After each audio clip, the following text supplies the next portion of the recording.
All right, so before posting a video asking what the internal engine noise is, we're going to go through the differentiation between rod bearing, a dropped or damaged valve, or a lifter issue. So on most vehicles, if you listen at the center line of where the crankshaft is and you hear a deep thud or kind of like a knock, kind of like that, then more than likely you have excess clearance or spun rod bearing, and unfortunately, the engine is going to need to be disassembled, and likely some parts are going to need overhauled, ground, or polished.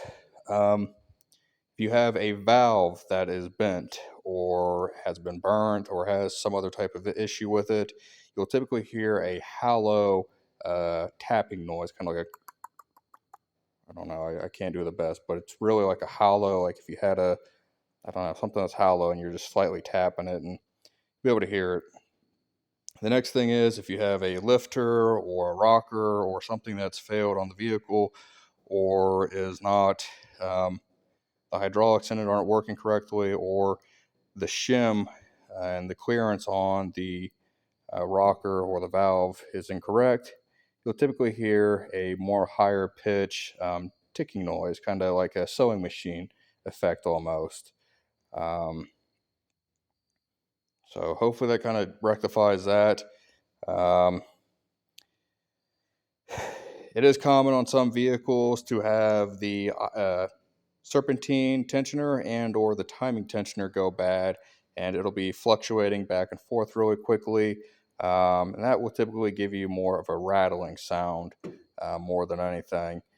Now, with any of these, with the increase of RPM, you'll be able to kind of audibly hear a little bit more of these noises. One thing you can end up doing is getting you a long piece of metal or some type of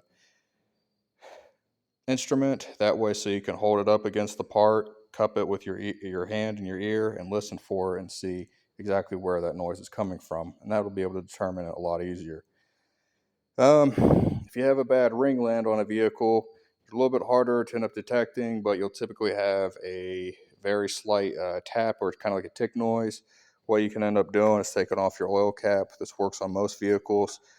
The crankcase pressure that is blow by through the pistons going down into the crankcase, which is the oil pan, you'll be able to see or feel the gases kind of coming up down through here.